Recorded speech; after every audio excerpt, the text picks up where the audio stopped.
Welcome back to another episode of Point Forward. Today we will be discussing college hoop season as it is heating up. Tournament season is unfolding.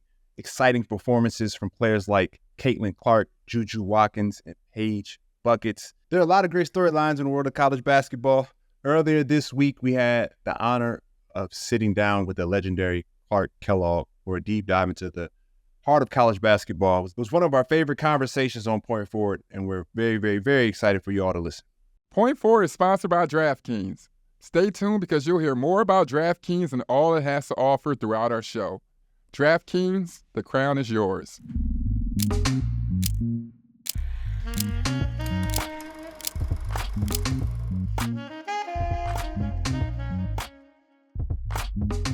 ET, you've been locked in on a tournament, man.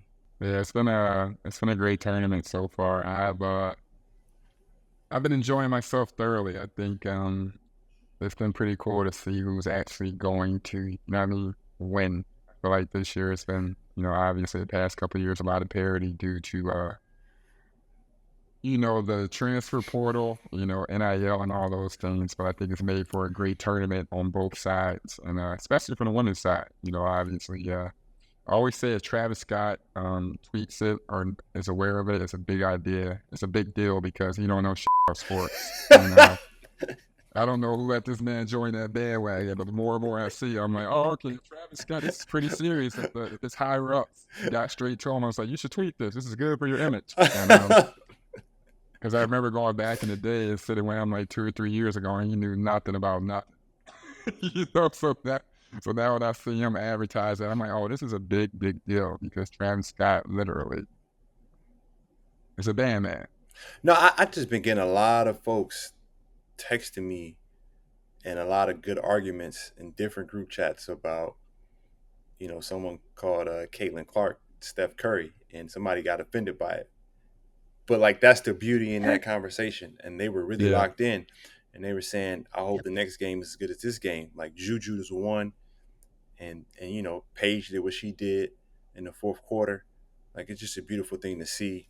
And I didn't even know about this kid from Alabama, and I sent my son his little highlight reel. It's the kid he went to North Dakota State, correct? Oh, you talking about Grant Nelson? Yeah, he went to North Dakota State. Yeah, he's Alabama, right? A couple of years. Yeah, yeah. So just those conversations coming from the tournament, I think are really cool experiences. So we were talking about the big being back too, and is there something wrong with one side of the game? Should the NBA implement the big man again? Man, I just don't know what space it's going to be at. I mean, sometimes you look at games trying to implement it when you're in a flow of the league where it's just so up and down. Right. Like, unless you got Jokic or whatever, the game has just changed tremendously, And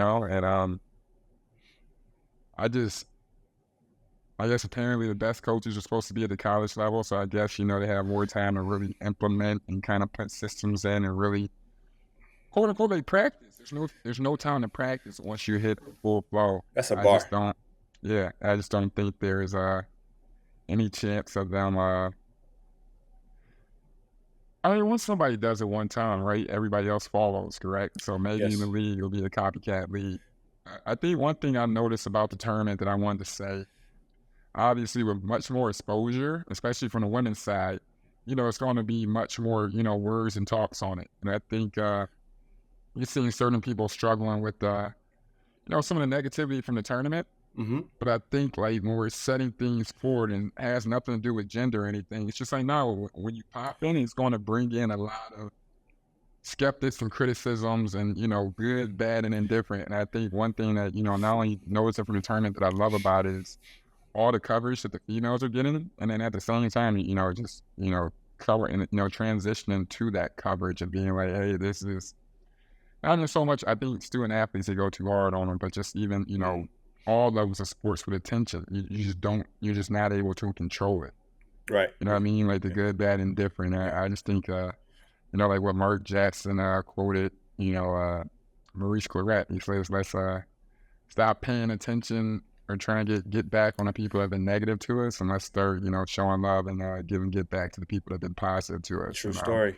I think this whole thing has been positive, and I just want, to continue to headline all the females have been doing their thing, all the players have been doing their thing, but also just accept a new level. Like, this is the big leagues now, baby. Like, Angel Reese, all these people, Caitlin Clark, you are like household names synonymous with everything. Right. You know what I mean? Mm-hmm. And I think, like, sometimes half the part of it is people throw shade to get by because that's what they can do in sports. They get away from their life and throw shade. And it's not good, bad, or indifferent. It's just part of the game.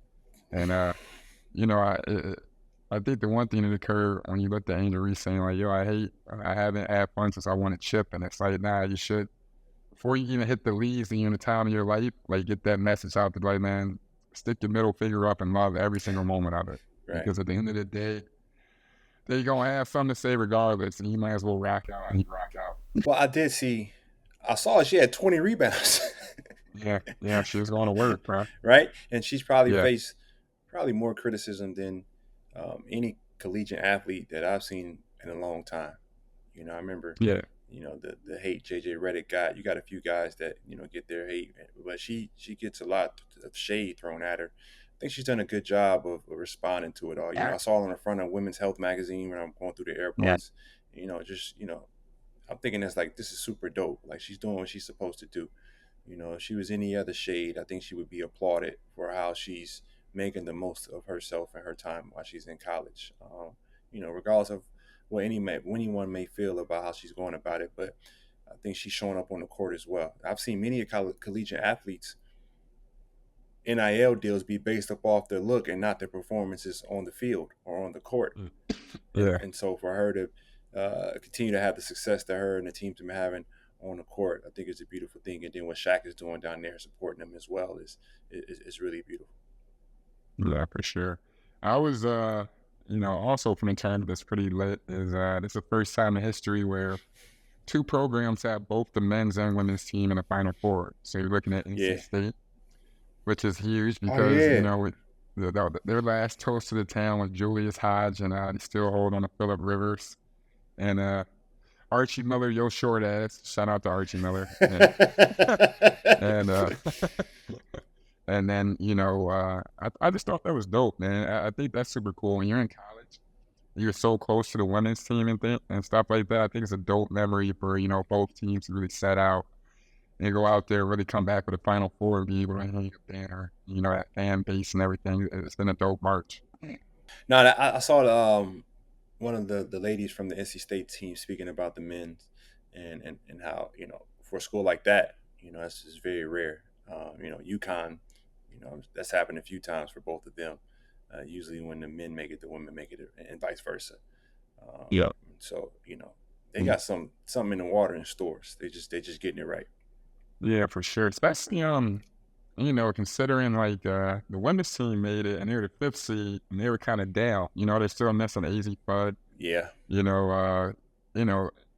though Paige is still killing, she's still getting her body right and everything. But that game versus Juju and USC was something crazy. Yeah. I thought that was a hell of a game. I wish like Dane tweeted, man, Juju was mellow at Syracuse. Give her the ball more. You know what I mean? I just wish down the stretch she was shot like the last 4 or 5 shots. Is she like Melo though? I think, to be honest with you, I think she Kobe.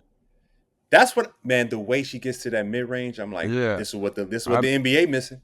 Yeah, and being honest with you, I think she Kobe, and it's crazy. And some of her attack moves are like on some D-Book shit. So you take it from what you want. Yeah. And I was like, I'm talking about like even a move where she kicked it off her foot and lost it. I'm like, bro, you better be lucky. She used to break. Like her movement is crazy. You know what I mean? Like I'm a big fan of like movement and effortless. And it's just like, nah, bro, her movement, bro, she's jabbing, no dribble and pulling. Like she's doing some stuff a lot of men can't do. Women, anybody can do, bro. And she the year she had was unbelievable. I'm a big fan of hers. I think one thing that I saw was it was referring to like the top 5. I think it was from Caitlin Clark's and Paige's class, and it was something in regards to what was it? The top Oh, the five from top the five. I saw that. from the 2020 like 2020 class coming out of high school was Paige Paige Beckers, one, yeah, Angel Reese, Angel, Cameron Bree, Cameron Brink Caitlin Clark, and Camilla Cardosa, from and they South all Carolina. made Yeah, yeah, and they I mean that's a hell of a return yeah, on investment, that was bro. dope. Like you know what I mean? Yeah, Like I thought that was beautiful to see, yeah, and when we're sitting down looking now, it's like I believe the league is in good hands, yeah. and like the same thing that those girls are upset about. It's like no, like they don't be talking about you like for forever. This the speed of where we're going is super lit, and then It's like the class. It's I'm like an looking forward '84 to it. class. It's Yeah, like the and then '84 class. speaking or shoot, when Clark Kellogg was talking about the 1979 class Yeah. Whoa, of him, that was crazy. Byron Scott. Yeah, we have Yeah, Clark on the show later, and I'm like, yeah. and Isaiah, it be, yeah, and bro, Clark Kellogg was when I uh, tell you as a kid was a Cliff G. Livingston. Yeah, bro, He was come the on, man in man. high school. People don't understand. Like that was a crazy class. Isaiah Thomas, Yeah, bro. Like yeah. I was talking to Dave Lighty because he played with a young kid that's supposed to be projected top five. And I was like, man, I watched him play. I'm like, yo, you're young is in, you know what I mean? Two or three. You're not leaving Tony Parker team to try to get like a higher draft. And I'm like, kind of looked like it worked out. And he was like, my man Dave ain't really like a hater. Like Right. I'll say whatever. Like he just like, yeah. And I'm like, bro, you don't think he's good? He's like, bro, I've been around. And this is also too, like we could take into consideration. I've been around top five talent. Like you said, I came to Ohio State. I watched Greg. I watched Mike Conley, Daquan Cook. You know what I mean? Like Costa Koufis came in, B.J. Mullins. It's like I saw you transform into a top five pick. Mm-hmm. So when he's sitting there having a conversation, it's like I'm not knocking it, but to really say like for this dude to be the number one or number two pick dog is like, or whoever it is, just like bro, that top five talent don't look like what it used to look like. And for somebody that didn't get drafted, he like, well, shit, I could have went top five. And he's not one of them people that ever said it. Right. But he's like, come on, man. Like he's like, it's this, and not in a weird way. So it just comes off as crazy what I know about basketball and what a top five used to be compared to like now. It's like shit. Somebody's gonna get a free 15 M's. Well, And I'm waiting for that number two pick to be terrible so I can get that monkey off my back. You know what I mean? listen, man, I haven't been around too many people who have been revered in Boston the way that you are when I'm in Boston. So what do It's you be not, talking about, my guy? nah, bro. What do It you ain't be hoop. talking about? No, it ain't hooping, man. They remember my energy, dog. Now I'm just joking. I am joking. You guys also think, Dre, I'm supposed to be 28 a night with 8 chips. I wasn't supposed to know you like that. You know what I'm saying? So then when we go back, 8 chips it's is like aggressive. 8 chips is very aggressive, but I was delusional. You know what I mean? Darko Milicic. Shout out to my man with the bad hands. Pause. You And better leave that. kind of, You better leave that man alone. Who I'm thinking. you talking about the 7'4" dude? Who are you talking about? Danger. What's his name? The African dude. From Oh, for UConn. UConn. The Okay, beat. okay. The beat. To beat. First off, bro, I'm not saying nothing about Michael Beasley. No, Like, Michael Beasley was pause. cold. Cold, bro. I tell people that all the time, like, bro, the hardest player to guard, pause, Michael Beasley. Michael Beasley might have And been. He was number two. It was Melo, then close. Michael Beasley. Hell yeah. Melo. Damn, Melo and Michael Beasley. Hell yeah. Point. Forward. The DraftKings odds for the NCAA Men's Basketball Championship this year. UConn is the favorite, and Clark Kellogg speaks to that and why he's a fan of UConn. They're at a minus 195. Purdue has the second best odds at a plus 205. North Carolina State and Alabama have the same odds at a plus 1,600. It goes further. Y'all be careful out there gambling. The national championship for the men's, the game exact result odds. UConn to beat Purdue at a minus 115. Purdue to beat UConn at a plus 320.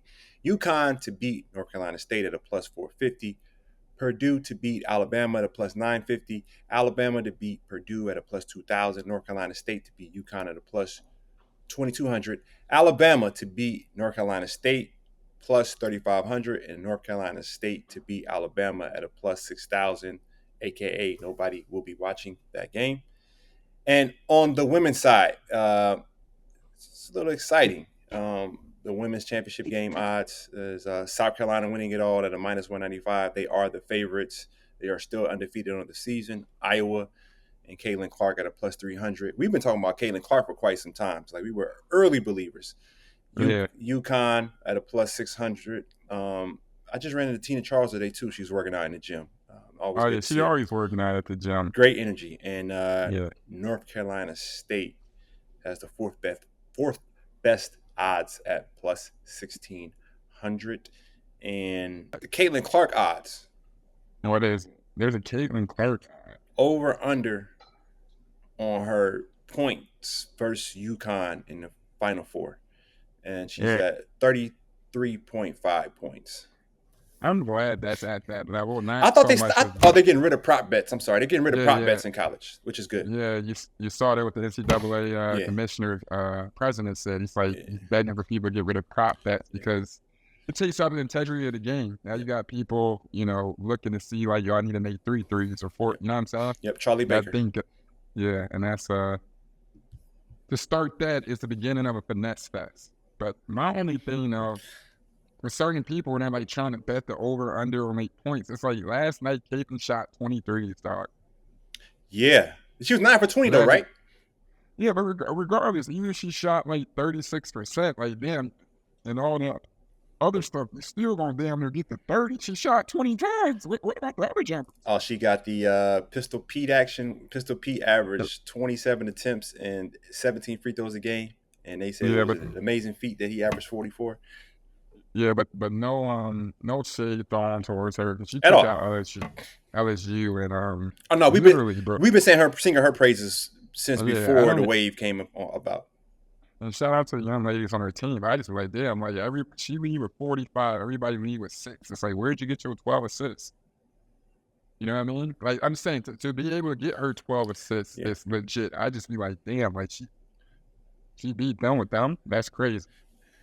I think she got a couple hoopers out there. Yeah, but they lead a game of 6. They playing defense. No, that's real. Gabby Marshall doing her thing. It is real. And that is a tough girl. They do go to it. So I'm not mad at it. I'm not gonna lie to you. Let's stop. Let's keep it clean. The dirty man is back, man. Paige Bucket. Forget all the other stuff. Queen, climb back to your throne. We are waiting. It's on a big stage. You heard what OG Gino said. We got the best player in the country. This is on some Batman Dark Knight stuff, bro. You understand what I'm saying? Bro, she has a torn ACL, torn Achilles. Her right hand went out with another ACL, easy foot or her 8th ACL injury. Yeah. They still made it to the tournament. She playing 40, G. And then when you watch how she played, it's literally you're oh no, I see what they're talking about, bro. Yeah. She literally, she reminds me of when they're is how good is she? It's it's either she has a great game or a really good game. There's no bad. Mm-hmm. And obviously Caitlin Clark been killing from day one, but I always kind of try to compare the RPI, see what. You know what I mean? It's Steph's 2 years or 3 years of 30 better than Brad's for 16, 28, 8, and 8. You know what I mean? And it's what makes you dominant, the firepower or jumping up or being consistently consistent. You know what I'm saying? Yeah, for sure. And maybe it's too deep of a conversation. I always wonder about that comparison. No, you said it about KD last week. You said, man, these dudes is what'd you say about KD? He just this dude is he's just averaging 28 for 18 years. Yeah, you just be man, he went through all them problems. Ain't nothing that Kurt. It's really crazy, bro. Yeah. It's crazier not to bring about RIP to Kobe, bro. But that rape case, Kobe, was crazy. We can switch. So I'm just saying, for that boy, bro. The child, the child support case, me up. You understand what I'm saying? And I wasn't in any position. You know what I'm saying? Kobe left that bad boy facing 15 years. In early thousands, Colorado, trapping 40. Mm-hmm. Mm-hmm. Absolutely wild. For sure. The DraftKings bracket check. We had 63,415 entries. So shout out to all of y'all that fell out of support. Either y'all got problems with gambling or y'all just showing mad love. Either way, we got love back. So shout out to the 4 users tied in first place. That's BJKA, Comiskey 11, Scardy with an I, and Wes Cuddy. And they all have different teams winning the finals, which is super, super, super, super cool because only one of them can win. And the prize for each one of them are $525. They all have 1,010 points. And so only one of y'all gonna win. Appreciate y'all tapping in with us. Point. Forward. The thrill and excitement of March Mania is here, and DraftKings Sportsbook, one of America's top-rated sportsbook apps, is giving new customers a shot to turn $5 into $150 instantly in bonus bets with any college basketball bet. North Carolina listeners, don't forget DraftKings Sportsbook is now live in your state. Download the DraftKings Sportsbook app and use code POINTFORWARD. New customers can bet $5 to get $150 instantly in bonus bets. Only at DraftKings Sportsbook with code POINTFORWARD. The crown is yours. Gambling problem? Call 1-800-GAMBLER. Or in West Virginia, visit www.1800gambler.net. In New York, call 877-8-HOPE-NY or text HOPE-NY 467-369. In Connecticut, help is available for problem gambling. Call 888-789-7777 or visit ccpg.org. Please play responsibly. On behalf of Boot Hill Casino and Resort, Kansas, 21 plus, age varies by jurisdiction. Void in Ontario. One no-sweat bet per new customer. Issued as one bonus bet on amount of initial losing bet. Bonus bets expire 168 hours after issuance. See dkng.com/promos for deposit, wagering, and eligibility restrictions, terms, and responsible gambling resources. Well, coming to the show today, we have a very special guest. He needs no introduction if you're a fan of the Final Four. Even if you play 2K, you definitely hear this voice. You recognize the face. He's a fellow The Ohio State University Buckeye. One of the best players to ever come out of school, but also one of the greatest individuals I've been able, to ever be around. Always a big smile and a great person to really get advice from. So welcome to the show, the Honorable Clark Kellogg. Appreciate it, E.T. Andre, great to be with you guys on this edition of Point Forward. So glad to hang out with you guys for a little bit. And we got history because E.T. was the MVP of your basketball camp when he was 12 years old. That's a crazy fact. Isn't that crazy? Yeah, man, that's full circle. You know how the fraternity of hoops is, and you never know when you're doing it at the level that I got a chance to do it at. You guys obviously have done it at the highest level too, but one of the things you tend to try to do when you're in that position is to connect to those that are going to follow you. And you do it through community service. You do it through basketball camps. You do it through school appearances. I mean, you just reach back to try to touch those that are coming behind you and hopefully be able to have a positive impact and influence on them. So it's always rewarding whenever I've had a chance to see guys like E.T. or other young folks that have spent time either at a camp or been at a school that I spoke at and say something I said may have impacted them, something I did or my example. And that's what we call paying it forward and keeping the circle going. And grateful to have a chance to do that, and really proud of E.T. and how he's moved forward in his journey from Ohio State, All-American, having his number retired at Ohio State, to a really good pro career, and now transitioning to life beyond the court. Yes, sir. Yes, sir. And most folks know you for your voice. And we were just doing a series that we do on our travels. And one of the stories that E.T. was able to tell from his perspective is I was noticed not as a basketball player by someone, but as an investor. And he was saying that was something that was just different. Like, that was the first time I've ever experienced that. Like, hey, you're the investor. My company is pitching yours. Had no idea that I play basketball. And so for you, most folks, they recognize the voice, the presence of, like we're saying, we're in March Madness right now. But you're one of just only a handful of rookies in NBA history to average 20 and 10. Tell us about your experiences, before, folks, from what folks know you as right now, to, your time at Ohio State, being one of the best basketball players, to what you did in the league that, we don't see very often. Yeah, that's interesting, Andre. I mean, it's been so long ago since I played. I was drafted back in '82, was the 8th player pick. Obviously spent 3 years at Ohio State, grew up in Cleveland, and was a highly recruited high school player coming out of Cleveland in high school.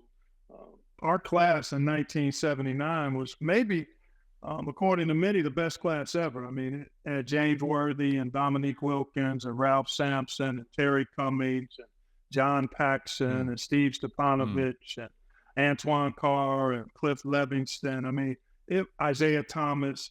It was a loaded high school class.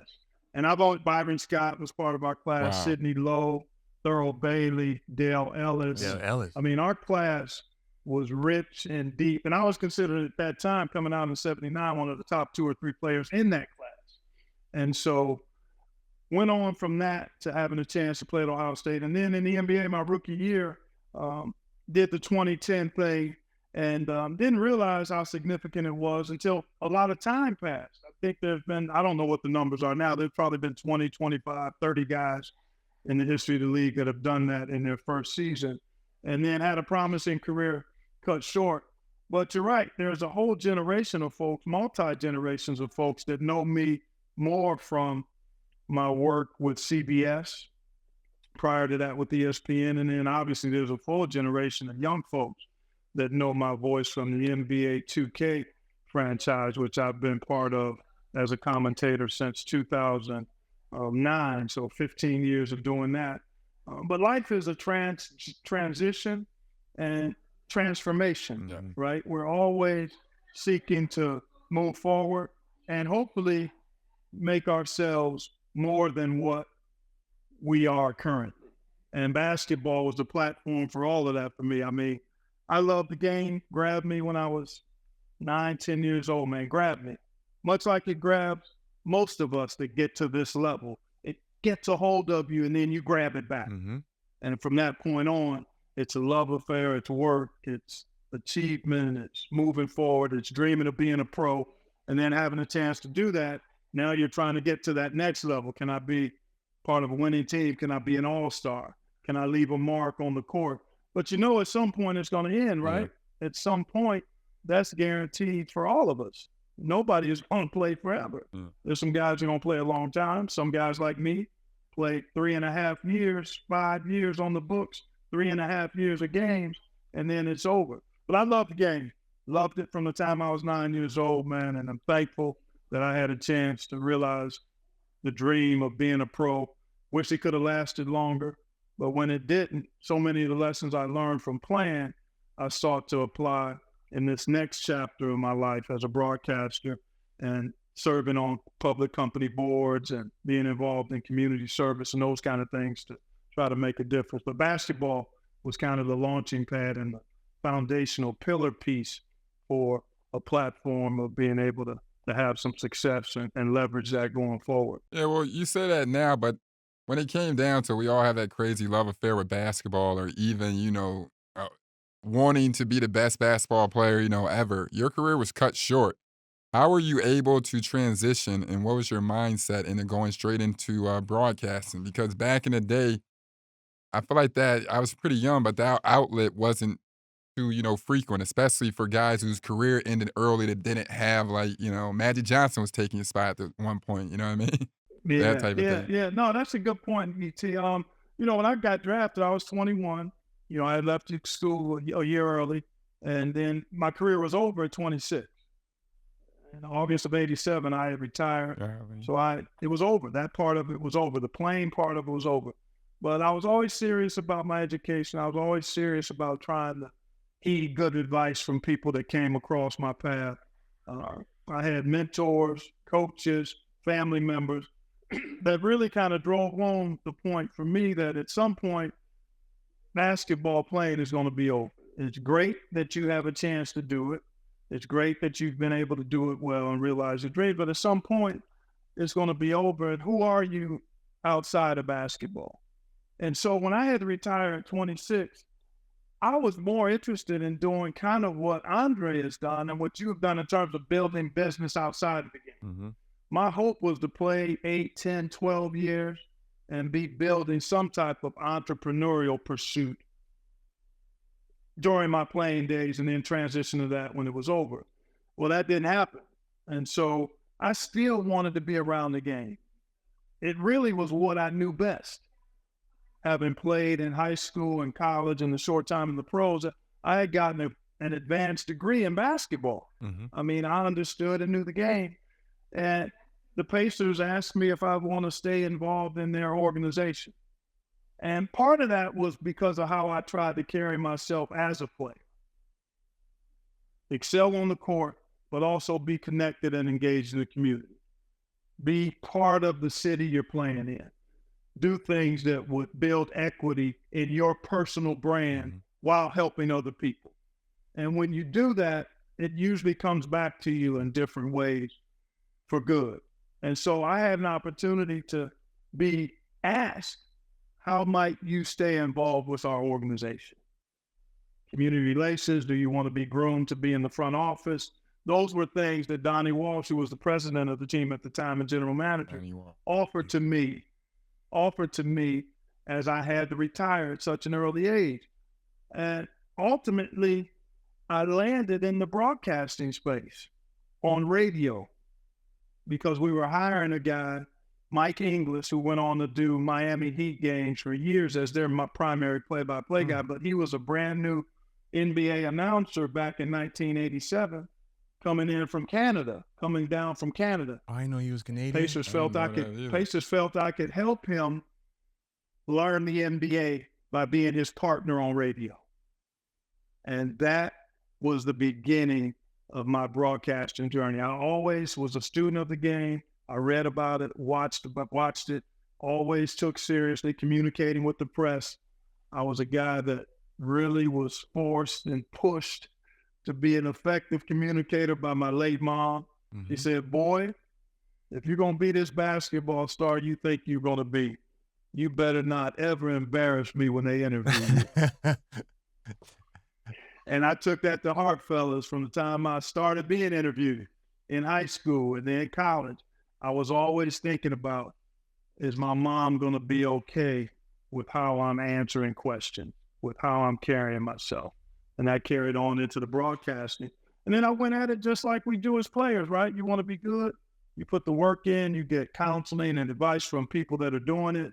And I was able to just kind of gradually chip away from radio on the Pacers side to some regional local college games, to the ESPN, then ultimately to CBS, where I've been since 1997 full time.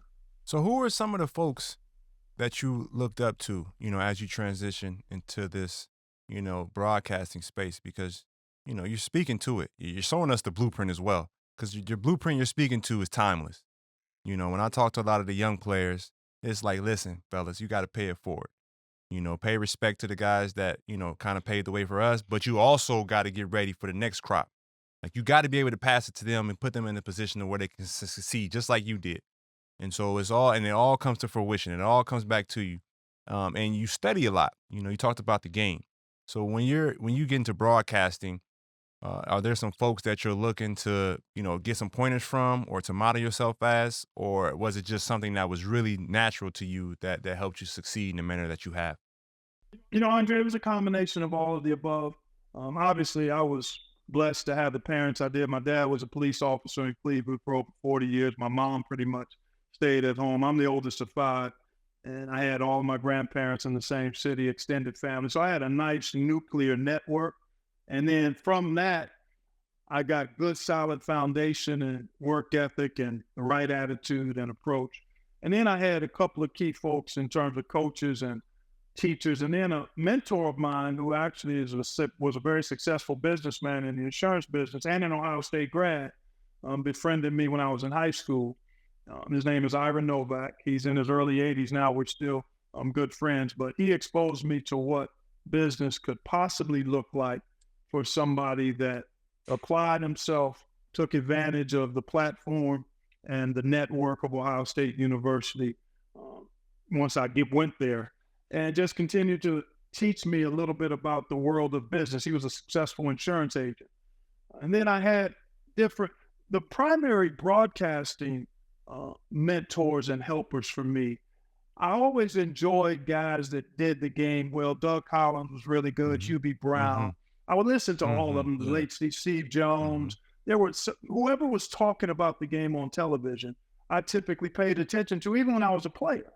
I would pay attention to those guys, and there were certain guys I enjoyed and their styles. But when I got started in it, I really tried to pick the brains of my broadcast partners, my play-by-play partners that had been in the game a long time and had various partners, and ask them, what makes somebody good in my seat?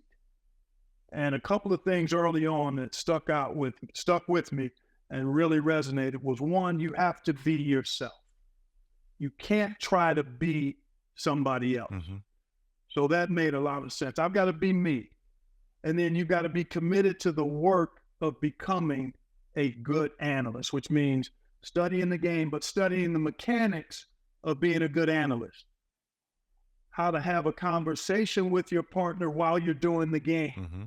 not overwhelming the game, making points that aren't obvious. So I got a lot of good pointers from several of my early broadcast partners and my producers, those that you don't see that are in the truck, basically being the CEO of the telecast. They're calling most of the shots in terms of storylines. They're helping the director determine what pictures we're going to see, but the producer is kind of overseeing the whole team.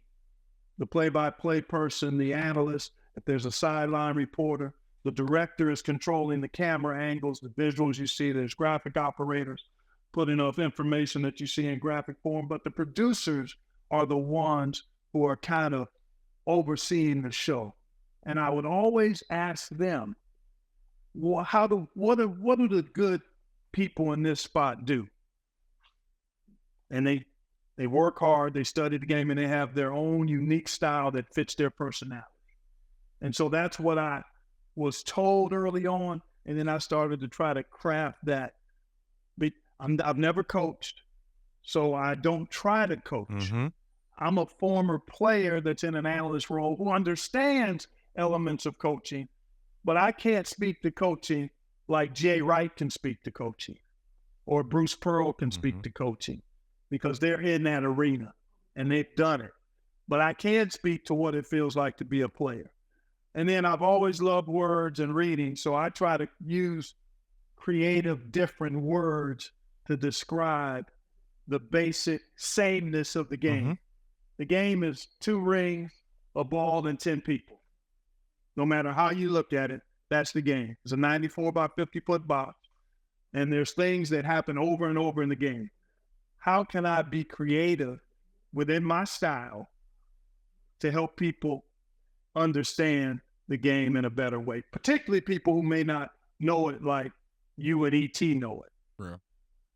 And so those are the things that I try to pattern my style after. And then the other thing I'll say, and then I'll close, is that you're part of a team when you're broadcasting, much like you are in most anything you do in life, whether it's a family, whether it's a basketball team, whether it's business partners in the investment. How can I be a really good teammate?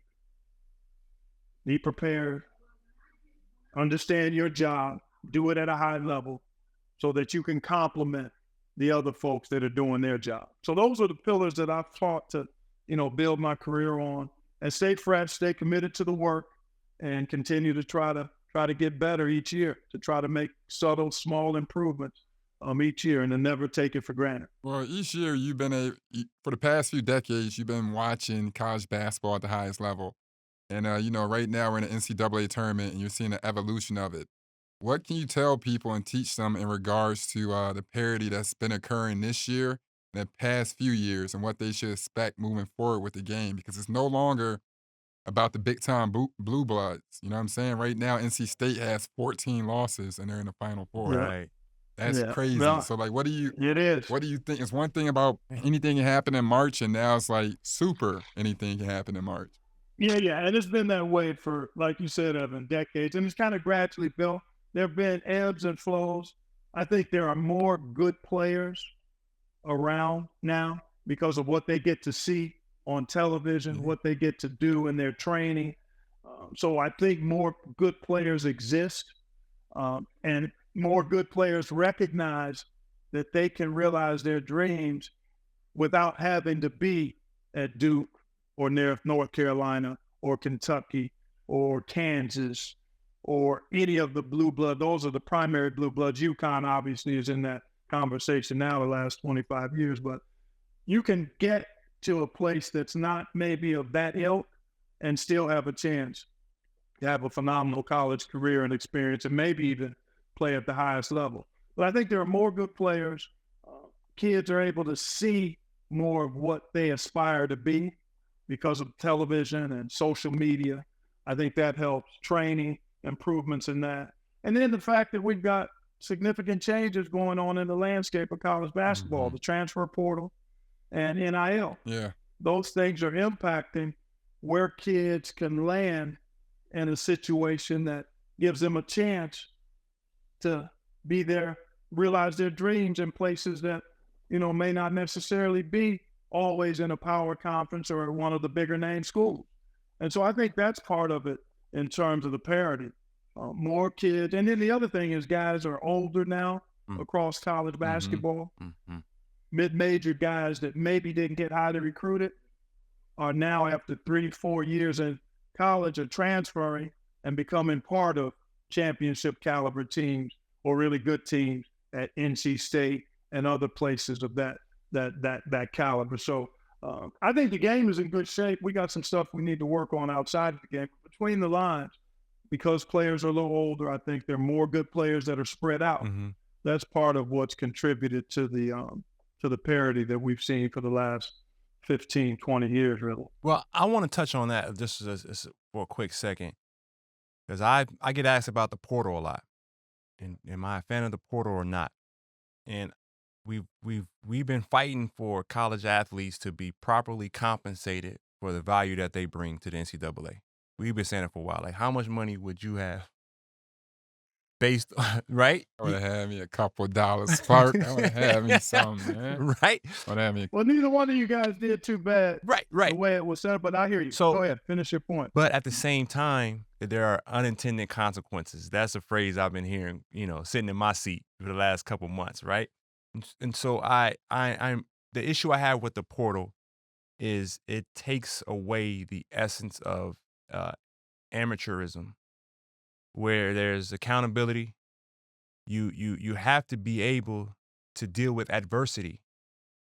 You can't quit, and you have to have the ability to be coached. And so all those things are about team building and sacrifice, and all those things are part of the fabric where college is intended to help build us all. Yeah. Whether you're the student or you're the student athlete. That's what college is about. And I feel like the portal takes that away. Yeah, it's like the kid from Alabama, Estrada. He's at his fourth school in 4 years, dog. And that's the flaw right there, because he got all the game in the world. Yeah, for sure. Yeah. And so I just want to know, your thoughts on, because I do think there is a way to compensate the kids. Because I always say, you take care of them at the proper time. And so there's no way a 19-year-old, 18-year-old should be making $1.5 million. He has no idea what a dollar even means or the value of it. And so, yes, put it in place to where the value that he brings to society or this capitalistic system that we live in, he's compensated. But he's receiving it in a time where it's like he understands what it is. And so, okay, you give him priorities. You graduate from college, you get all the money. You go pro. You go pro, you get drafted, you sign your contract, you get your money. Or if just certain things you have to be you have to pass financial literacy courses while you're in school that lets me know that you're set up for success with this money.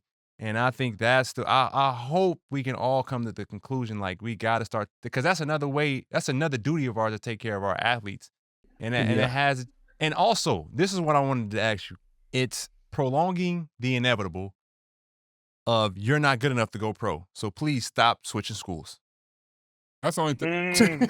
No, and that's the only thing I don't like. Like, it's just bums leaving schools. Like, you ain't gonna play there neither. The fact you trying to make it's only 60 spots. That's 1,000-something kids in the portal.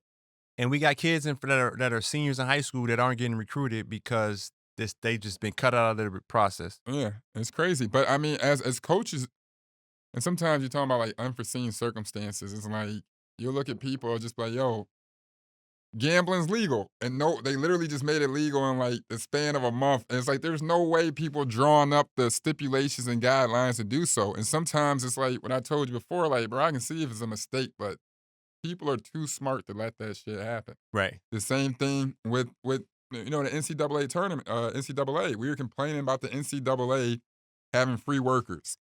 And we skip over that to the point of just being like, yeah, they can get paid, but not from us. And now we're at the point now we're discussing, and what I'm not knocking is like maybe wait for these kids to get the financial literacy like courses they need to take. But I wouldn't try when you win the lottery, they tell you get all your bread. Like, you know what I mean? And like when you win the lottery, they say go get all your money. That's a bar. It's the truth. And when we sit there, it's like, damn if you do, damn if you don't. I just think as individuals, there's the true travesty is somebody having too much money, but the crazier travesty is having 28, 8, and 8 on national TV, and I'm calling my mom who's about to like take the bus home in the hood, and her phone is off.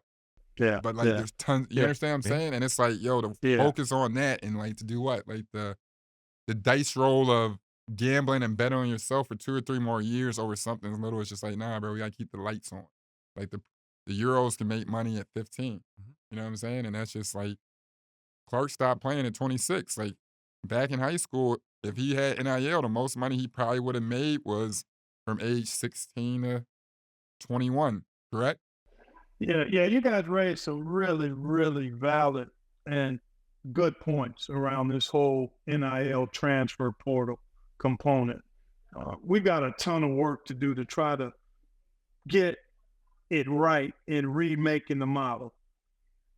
NIL, long overdue, and is exactly what should be happening. Anybody that earns a college scholarship through athletics should not be penalized for earning that scholarship. And that's basically what was happening when we did not have NIL. Yeah.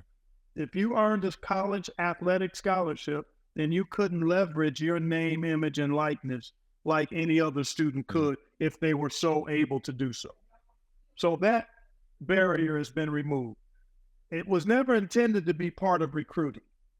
It was never to be an inducement to come to a school. NIL was meant for you, Andre Iguodala at Arizona, or Evan Turner at Ohio State. Once you were there, if there were opportunities for you to capitalize financially on your name, image, and likeness, with the help of the institution, with the help of the business community where you're in school, with the help of whoever wanted to support you in that endeavor, there shouldn't have been any reason that you couldn't do that. Right. Being on scholarship should not have prevented you from doing that.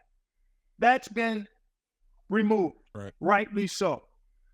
I'm with you guys around the transfer portal, and this is more an indictment on our culture than it is on sports. This instant gratification that's, if it's a little hard here, let's bounce somewhere else where we think it might be easier. No real accountability. What about the value of an education? I understand that college is not for everybody, but I also know and understand that most people whose lives have been transformed and changed for the better has included education. And if you can get your education through athletic ability, you should not shortchange that. And I mean education, not just a degree, but the education of networking, leveraging influence, managing and doing life well. That's what education is too. And that can happen in the environment of the college space for those who are committed to being there and those who are committed to doing it. And I still think we can take care of them financially in a fair manner. And I want to see us tie it to some level, to your point, Andre, to some level of accountability and staying the course. Because the money that's talked about for some of these kids, it's not real. Some of this stuff is so fabricated. Nobody's throwing millions. Now, for the handful that are getting it, it's accurate, but most of these kids are not getting life-changing money. A lot of kids. It's transactional. It's not transformational. This is a transaction. You want to be transformed through your mind and your heart, and money is part of that, but it's not the be-all, end-all. So this money that's floating around for the people that are getting it at the college level is not going to change their lives. It might help their lives, but most cases it will not change their lives in a significant way. It can give them a leg up and a really good start, but you need to combine education with it. To your point, a bag of money without education is a bag of money that won't lead to anything other than what it can buy for the immediate time. It won't lead to anything that's lasting. It won't lead necessarily to an investment portfolio that might actually pay you in time. It won't lead to that unless you attach education and age-appropriate education.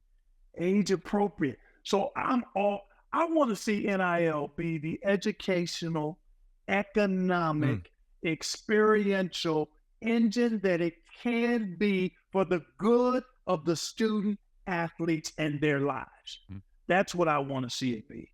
And the way we're going about it now, tied to recruiting, kids are showing up in their families. What's the NIL package? No. Not what. Yeah, that's real. Not am I going to play, or what role am I going to have on the team, or what will this degree mean for me? But what's in the NIL bag?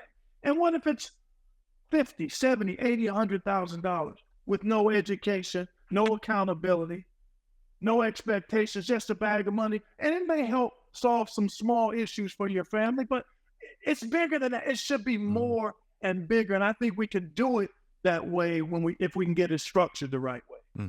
And I think one thing that comes to that conversation, not so much of just learning, but like when you see your mentors coming with their hand out, that's a big deal at 18. And I'm not saying anything statistical, but it was a big deal at 18 and what you're able, it sets a tone to expect. We got kids on the Ohio State basketball team that's like, yo, you barely made honorable mention, and they're about to ask for $500,000 next year.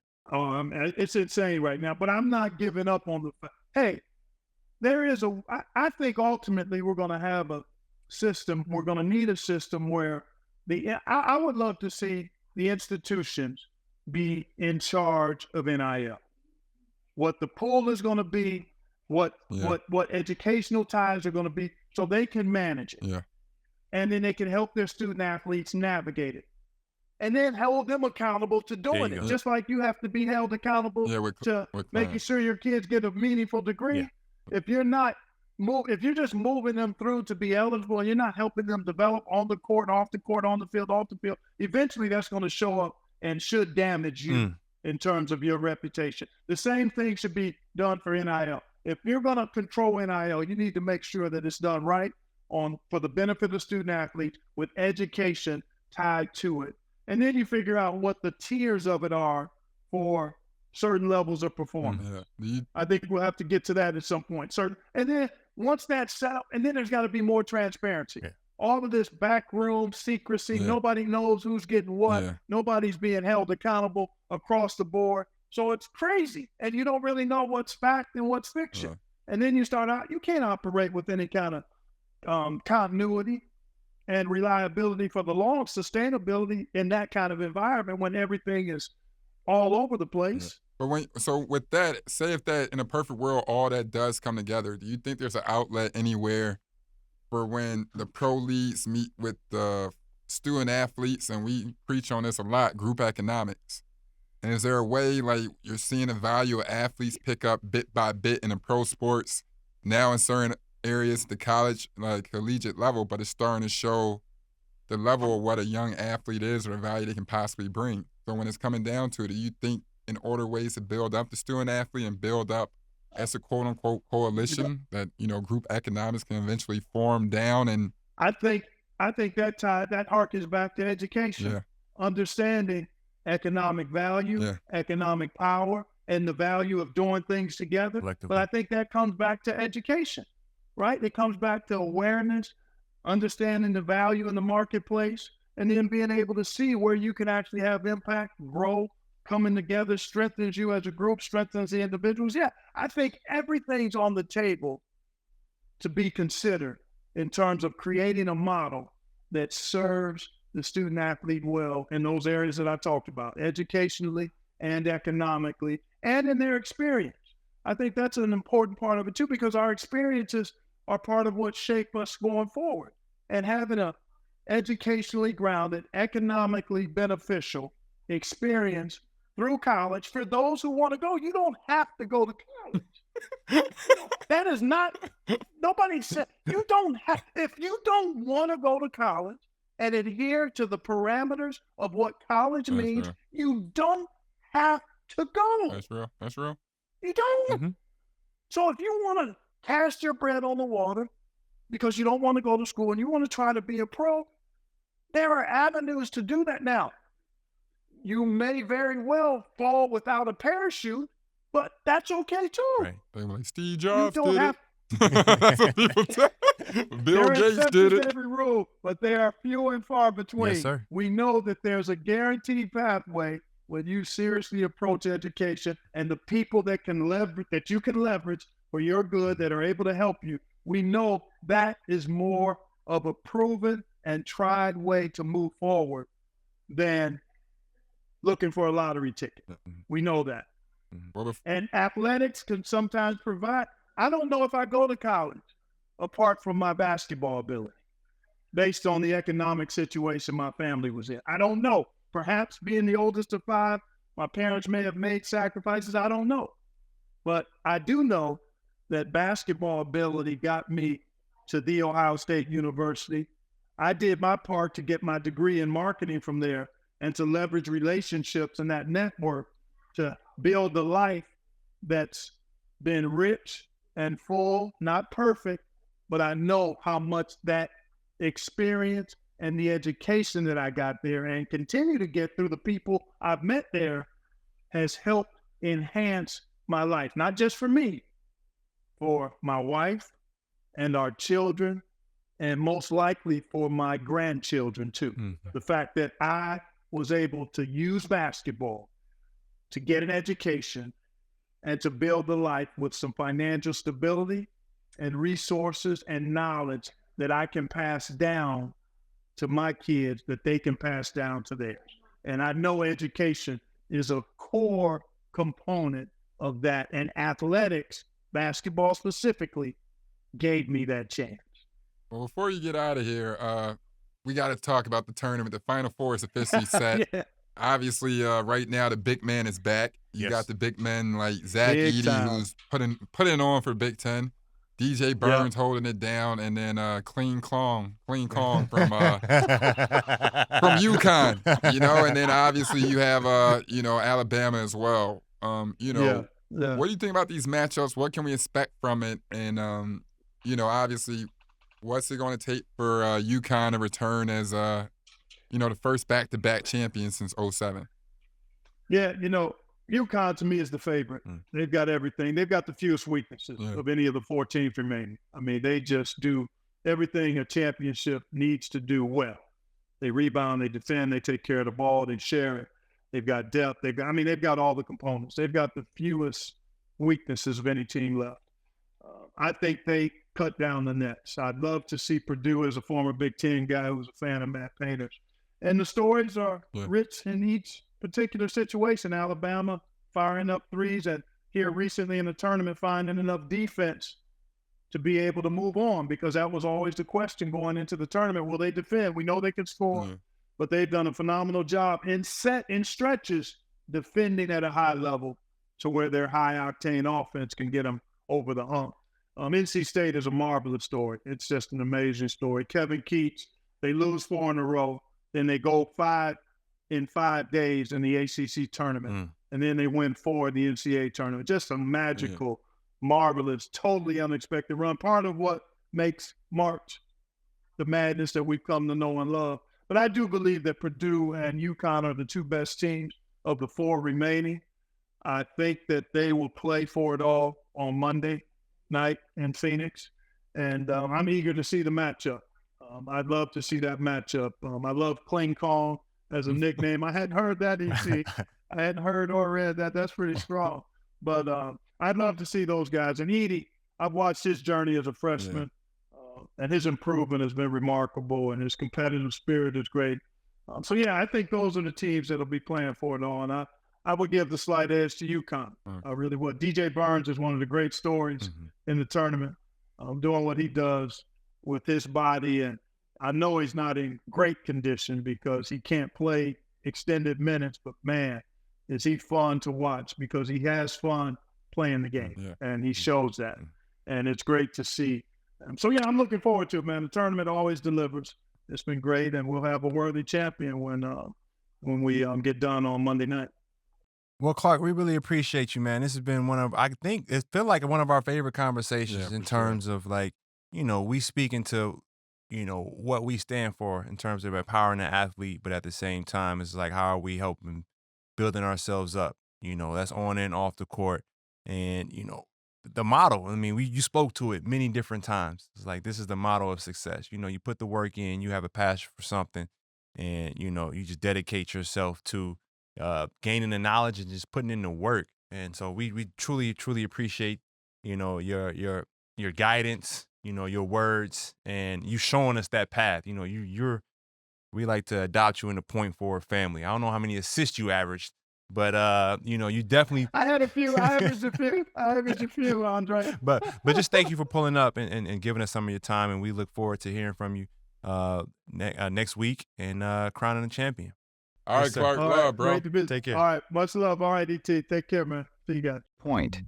Forward. Thanks for joining us for another episode of Point Forward. Your support means everything. Remember to subscribe wherever you listen to podcasts and stay updated by following us on all social media at Point Forward.